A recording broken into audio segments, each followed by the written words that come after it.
We've talked a lot about Michigan State football this offseason, but what have we not talked about even with 10 days left of the offseason? Let's go.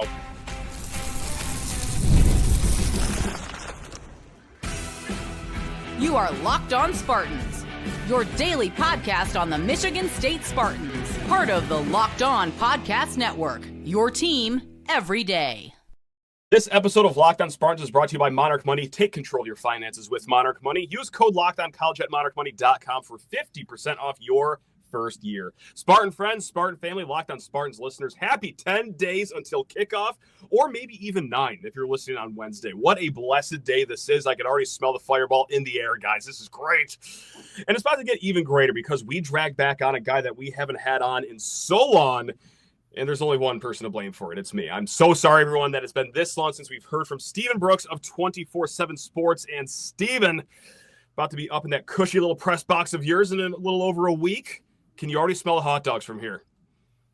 Yeah, I can, because they're still there from last season. I guarantee that's what they'll be serving us. So, yes, I can. Perfect. We may or may not have, I might edit this out just to not jinx it. We may or may not have Jay Batt on next week during game week. Do you want me to bring that up, like top of the line item? He has mentioned it to us. I've been able to speak to him just a handful of times. He has mentioned it. I think, so we get like concession food, but we just get concession food that was made like 5 hours before kickoff. Yeah, that's fine. So whatever the new concessions that that you all are getting, I think we'll get some trickle down. Now, maybe it'll be only 4 hours old. That would be an improvement. Look, I really hate complaining about free stuff, but since you set me up there, and it's just a running joke. Like you've been up there, I believe. Yeah. It's not great. It's probably the worst in the Big Ten, just candidly. So it's a known thing. It's sort of been a running thing, but I don't want to belabor complaining about free stuff. I usually just don't eat it, which is fine. It's for me to just turn it down and move on and go forward.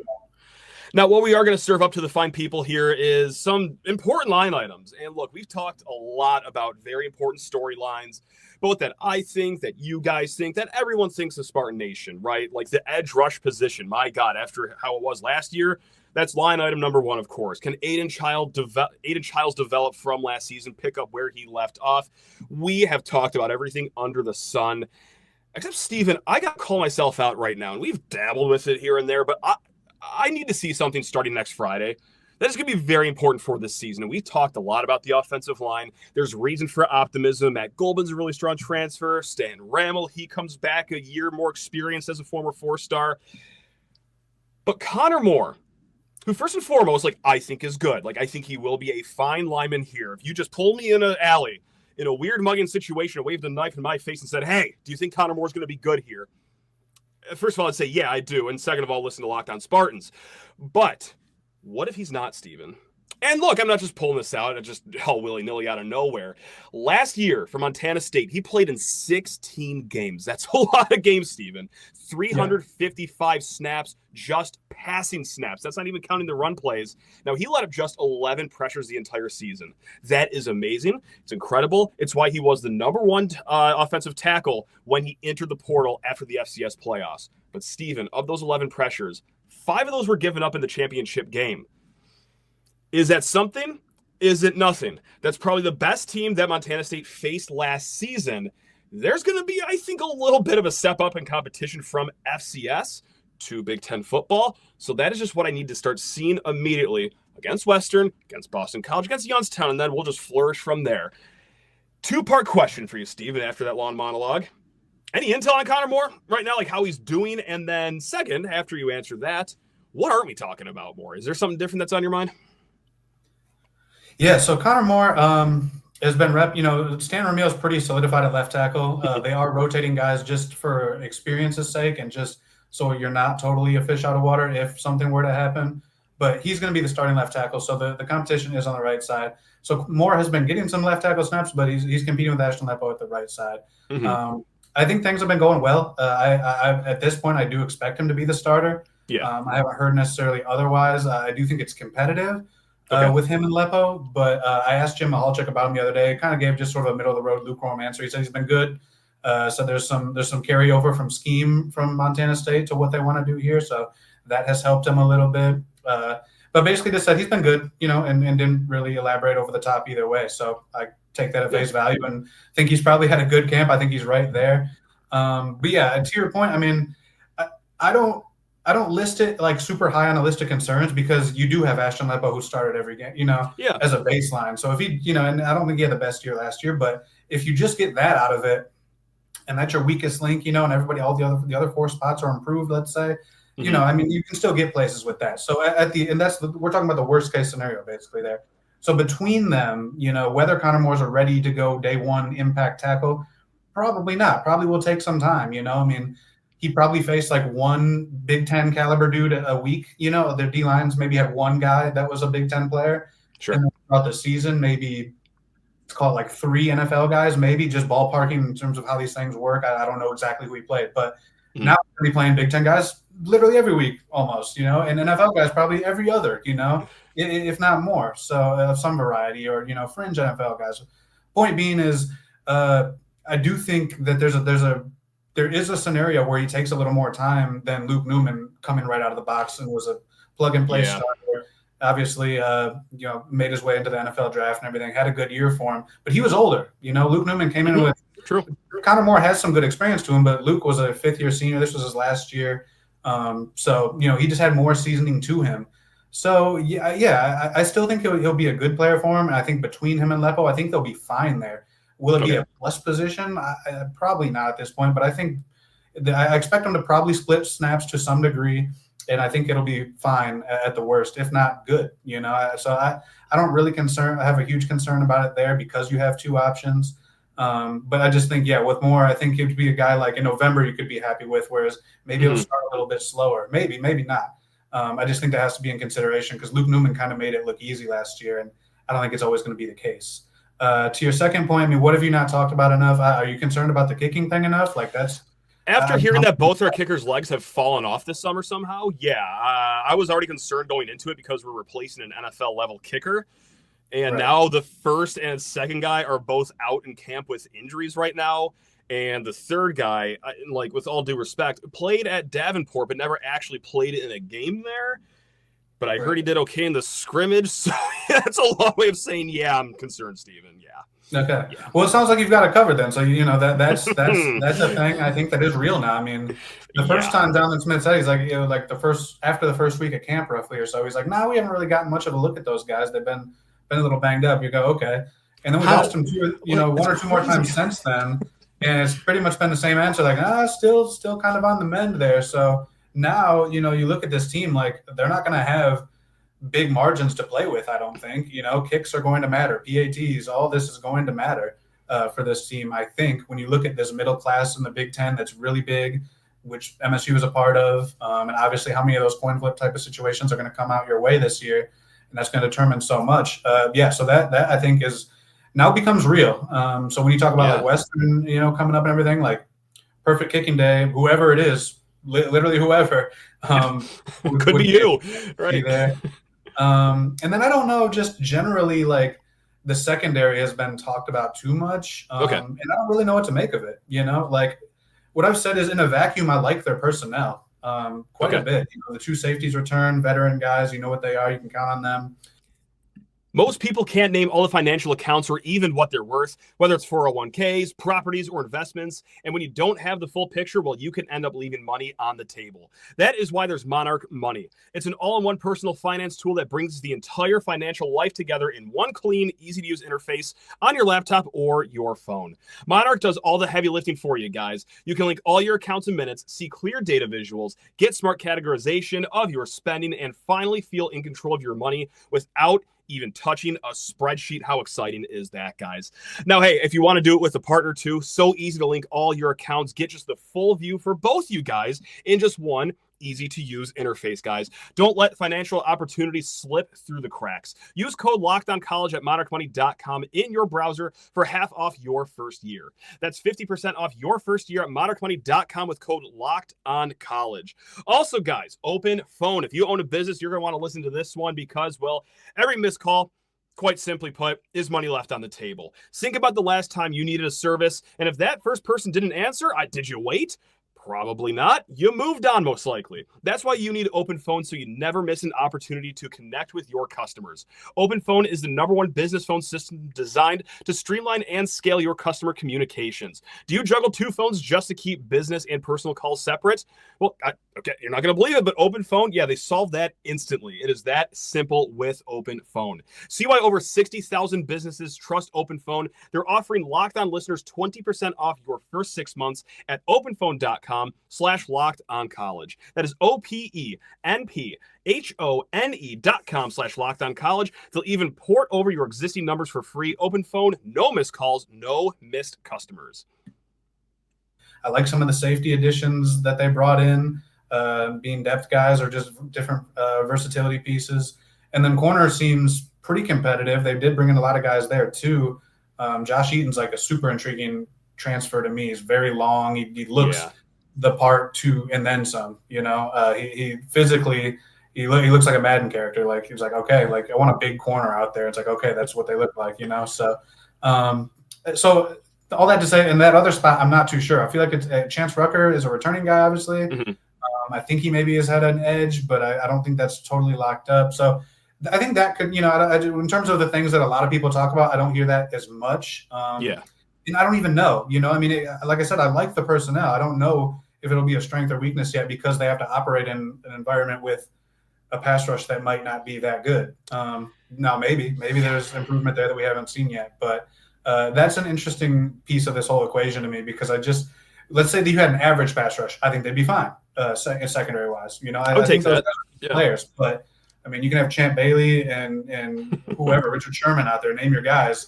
And at a certain point, the offense wins if you can't get pressure. So that's the other thing that came to mind. Just wanted to bring this up because we did not get to this on yesterday's show. This is news that dropped later on Monday, but the captains were announced for this upcoming season.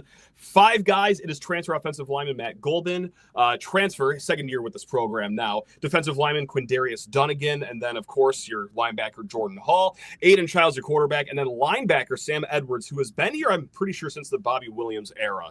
So I don't really know if I have a question, Steven. Honestly, it'd be silly to ask, hey, any surprise? Because I don't want you to, come off as, saying that, oh, wow, I'm surprised that so-and-so got on because they're a scumbag. There's no good question to ask about captains. Congrats to those guys. That's awesome. I do like the route that they're going.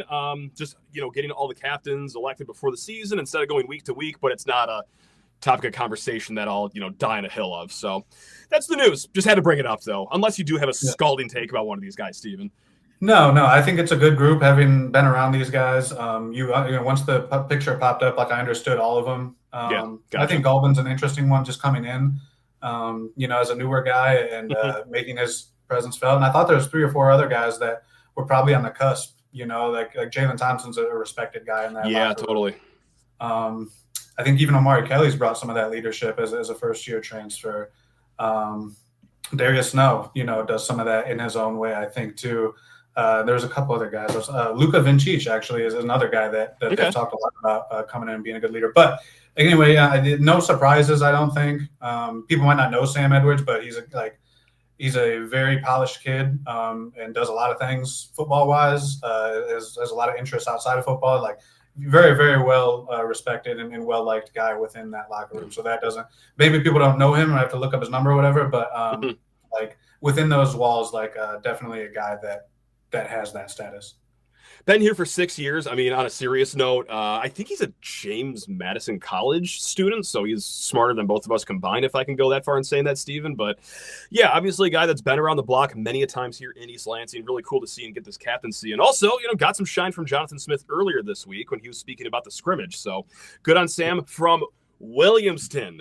Not Williamsport, like I said on yesterday's show. Sorry about that. I just watched Little League World Series earlier in the day with my kids. So that's going to be my excuse for that one. Sorry to all the Lansing area Locked On Spartans listeners there. I can hear you guys still screaming, and I understand. I understand. No, that was a bad one. I will put my hand up. That was inexcusable, but yeah, sorry about that. But yeah, congrats to those 5 guys here. Steven, so look, 9-10 days, a week and a half until kickoff. Let's just call it. We talked about what's not being talked enough. What's just one thing that you just cannot wait to see, wait to get an answer on out of what we already talked about? Because the one that just immediately pops to my mind, And I already know I will be standing. I don't even care if they're 80 yards away from the end zone. I don't care if it's a 21-0 game already. I don't care the circumstance. The first 3rd and 1 or 3rd and 2 of the season, I will be standing on top of the bleachers, shaking, possibly crying, hoping to God this team can actually just get a first down in a short yardage situation against a group of 5 school. But is that acceptable? Should I calm down or just? That is acceptable because that did not happen last year in game 1. With multiple attempts. Yeah, I remember. Yeah. So I mean, look, like we always say, like this time of year, like when you're playing a Western, I don't think you can prove that you're good, but you can show that you probably have issues. Yes. They go out and beat them 55-0. I'm not going to say they're a playoff team. Mm-hmm. But if it's I will 3-point game in the 4th quarter, you might have some real concerns, some real cracks showing there. So it's kind of, that's the way it's just the way it always is in these openers. So still, like, what do you want to see? Like, to me, the most encouraging thing you could see, and again, it would only be, expiration date would come quick, Saturday, Sunday morning in terms of the joy, but a domination on both sides of the line of scrimmage. Has to happen. You should just, by its nature of Big Ten and MAC, you should be vastly superior physically on both lines. So do that for 4 quarters. Get the 3rd and 1, like that you mentioned, get the 4th and 1 if you're in that spot. Defensive line, causing a mess, getting pressure, not allowing these guys to get traction in the run game or anything like that. So again, it's not going to be a red letter day necessarily because you bullied Western, but you have to bully Western. You should, quite honestly. So, and if you don't, that's where, if it's just a pedestrian day running the ball and the D-line's getting a little bit of, getting knocked back the other way, like that's going to be concerning.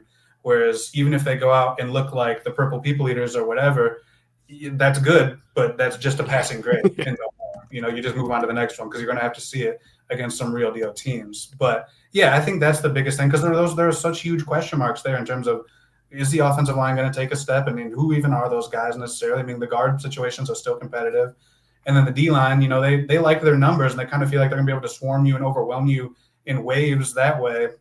We'll see. And maybe that works. But at the high end of that, I don't know where they stack up necessarily. And if there's enough top-end sort of quality to make a difference there to where if you're just throwing waves of, it's like arrows without the arrowhead on it. Like if 100 arrows so it's just with just the stick, I'm probably going to be able to eat those, but you get me with one with the arrowhead, like, I'm going to feel that. So that's a wild analogy I just came up with, I guess. But that I like that one. That plays.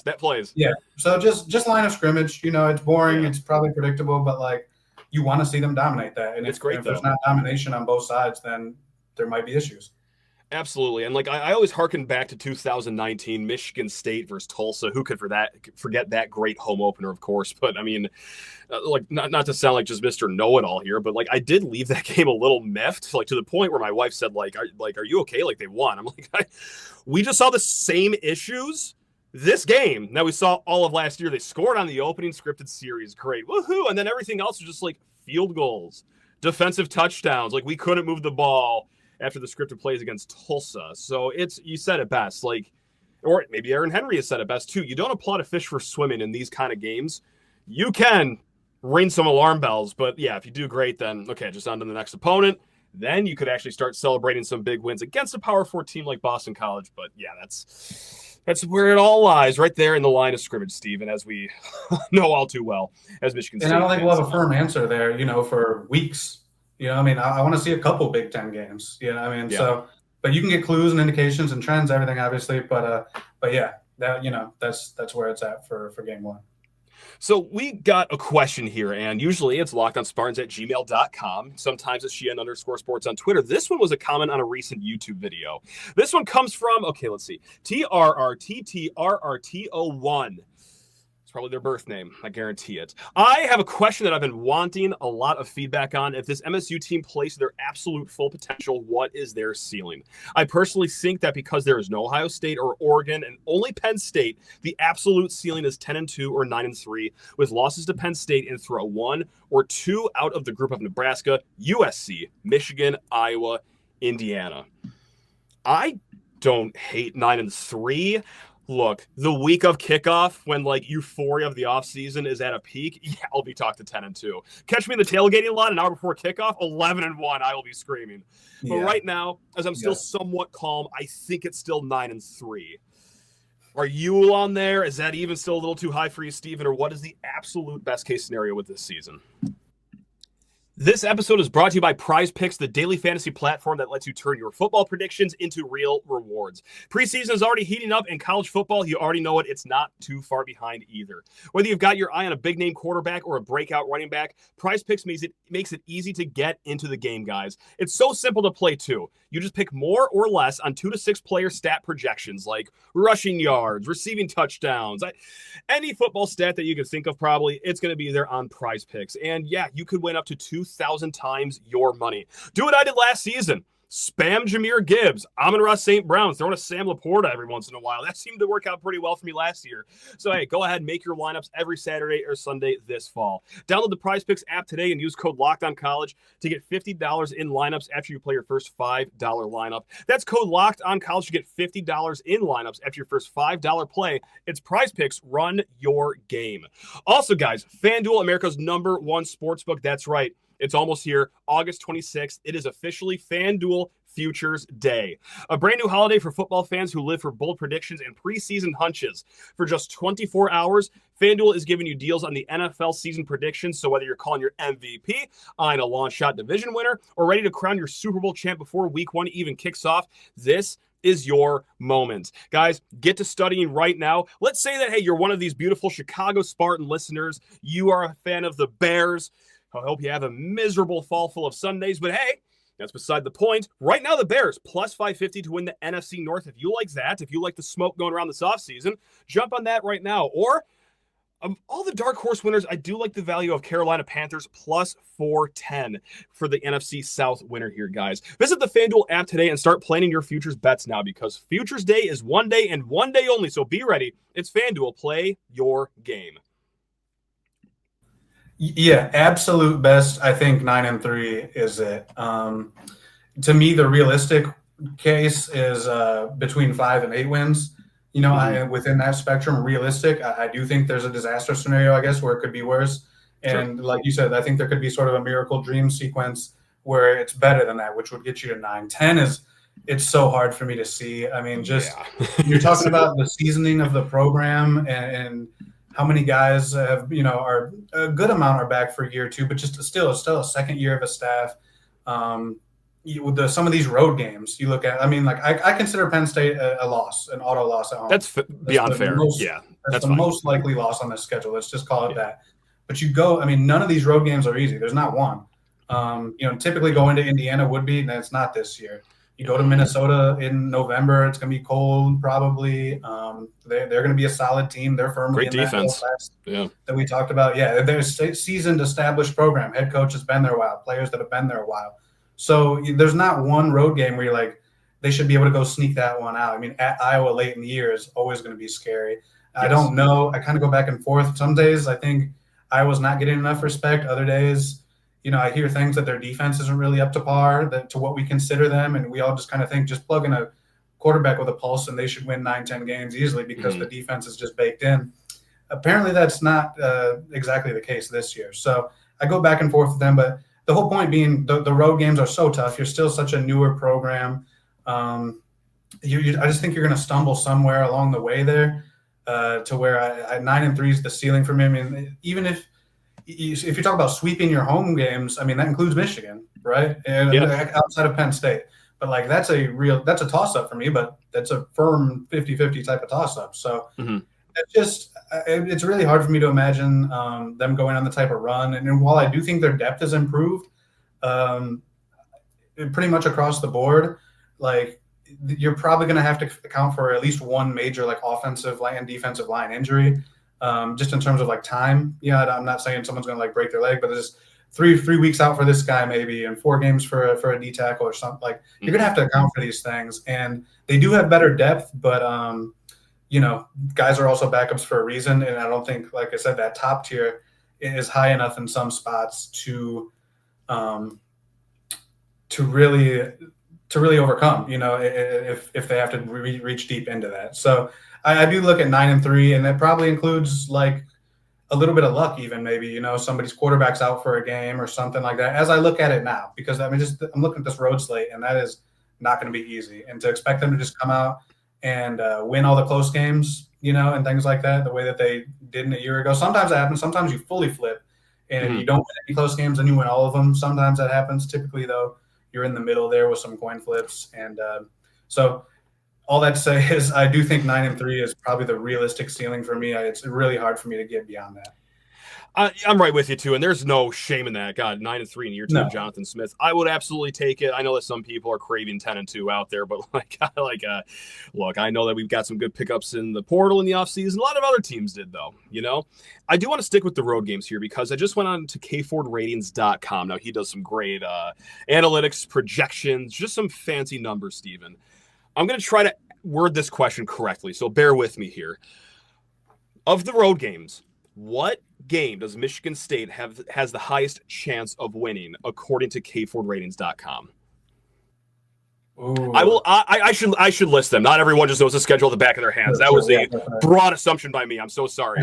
At USC, at Nebraska, at Indiana, at Minnesota, at Iowa. Of those 5, what has the highest percentage for a Michigan State victory? I'll guess Minnesota. I think it's got to be that or Iowa. Look at you. Minnesota is indeed the leader. Iowa is 3rd place. Nebraska is actually 2nd. So with that question, Steven, what % chance do our Spartans have to win that game in Minneapolis? Oh, man. This is tough. Like this, I think I had Conor Downey on last year, and we went through the entire schedule asking him the percentage. It did not go well, and I'm not dogging him for it. It was very tough. Let me just project a November game here in the transfer portal era. This is going to go great. I mean, I kind of lean like 45%, just below a coin flip. I'm giving Minnesota some respect. Like I said, as a seasoned program that returns some guys and just has more of sort of, the structure. The roots are deeper there. That stuff helps. That will continue to be more and more valuable as we move through this weird sort of era right now. So you're going out there. November 1st could be some weather factors. Certainly. First game off the Michigan game as well. So depending on how that goes, could be some carryover, could be some motivation, could be some hurt feelings are still nursing. You never know. Sure. Could be a hangover from a high of a win. Yeah. So variables in play there. But so anyway, I lean like 45. I'd give them 55 if they were at home, if that makes sense. Okay. Like very comparable football teams, I think. But November road game, I got to give them a little bit of an edge, but obviously not an overwhelming one by any means. Now, Kelly Ford gives it 34%. So you weren't super far off. You were, within a touchdown and a field goal with a 2-point conversion. But yeah, it's like a never say never sort of game. But yeah, there's going to be a lot of underlying storylines with it, just being in November, and we don't even know what this team will look like then. And then, coming off the Michigan game as well. Steven, before we let you go and enjoy the rest of your offseason and start, working up an appetite for those hot dogs, I just have a crazy take that I just want to bounce off you here. And this is a take that I shared with the Spartan Savants. It's another great podcast. They let me on last week. And I said this towards the end. Steven, I'm more confident in the Maryland game at the end of the year at Ford Field than I am for the Youngstown State game. Like, I can't respect any program or team or sports organization, professional, college, high school, I don't care what it is, less than I respect Maryland in the month of November. I don't even know if they'll have 33 kids on the bus for that game. True freshman quarterback. They had a horrible offensive line last season. Doesn't really seem like they fixed that issue. So I'm already chiseling that as a win. You going to tell me to calm down? Because you can. No. You can. Okay. No. As the way I've been putting it most of the offseason is and we just talked about like win totals. I think there's 5 wins for this team basically getting out of bed. Okay. And I like that. I don't think it, but it's the first 3. UCLA at home has to be a win. Then Maryland at the end has to be a win. You talk about 33 players. They might not have a head coach by that time. That's a good point. It's surprising Loxley's even still there. By the last game of the season, will he still be there? We've seen that program quit in years past, well before. Every year. It's crazy. So, and then to your point, Youngstown, even, let's say, MSU could have, and we've seen this from some other teams in the past, maybe they take their eye off the ball a little bit. It's a little tight at halftime, and maybe it's even a little tight in the third quarter for some reason or whatever. They could overlook Youngstown, and maybe that's an opening to where that's even a little easier. But Maryland at the Ford Field experience, they'll hype that up. And it's a Big Ten team, it's their last game, whether it's playing for memories or maybe playing to get into a bowl game or something. There'll be more on the table motivation-wise and emotion-wise, I think, for them to play for there. So I think you're in good shape there in terms of thinking that's more of a lock than pretty much any other game. Yeah, I agree with that. Yeah, appreciate that. The Youngstown thing, not to say that I'm expecting a close game or a loss right now, but they are one of 3 teams this season Michigan State faces that actually does return their quarterback from last season. So the other 9 teams, it's a new guy in the system. So, hey, you know what? If you just want to throw that to the Penguins, yeah, thank you. Appreciate that. Looked that up at a boring day in the office one day. So, yeah, but I know, like, we talked with Trey Moore, who does great work at Locked On Terps, and, like, we talked about the over-under. They have a very low total. I think it's 4.5. Their schedule absolutely sucks, and, like, I was getting roped into it for a little bit, and then I slept on it for a while. It's like, I just can't trust that offensive line with a true freshman quarterback in the month of November. I think I'm going to go with the under here, so I apologize for walking back my words from that episode, but after a few nights of sleep, I'm not going to go over on the Terrapins. So hopefully no one placed that bet already. We'll see. Yeah, that's got to be one of the 5. So, like, that's my 5 right there, and I see that as the low end. I guess there could be some stumble, I guess, within those. I mean, BC, I don't think is not the worst team, that you'll ever see. That's fine. So they could lose that game, I guess. I mean, they could somehow lose to Maryland, I guess. But I look at, in the UCLA, early game for a Pacific team, 12 o'clock East Lansing kick. Yeah. I don't respect UCLA's roster and program a lot. I don't. Quite honest. So likewise. So Perfect. I see 5 pretty much written in pen right there. Yeah. But then beyond that, how many of the coin flips do they win? And then I see Penn State as the one sure thing on the other side of the column. So big variance, I think, with this team, record-wise. And to a player, you've got such big variance, I think. When we all expect Aidan Childs to take a step. Is it a little step or a big step? Stanton Ramil, can he go from good to great? Yeah, Jordan Hall, can he go from backup to starter? What does that look like? Is he just okay? Or is he like a star in the making? So you go down the list and there's so many guys. You can't, without knowing at this point how much improvement they make, but a lot of them have a lot that they could, big ceilings to still go after. So if more than not hit, obviously, then you're reaching toward that ceiling, and we're talking 8, 9, maybe I guess 10 in some freak scenario. But so I think it's gonna be a fun year to watch. I think there's a lot of development that could take place, and I'm curious to see what it looks like and how many actually do take those steps, or how many stay in place, or how many small steps, how many big steps, all that stuff that's gonna form, the contours of this season. What a way to end it. Maryland sucks, UCLA sucks, and we're getting 10 wins, Stephen Brooks says. Let's go. Turn it up.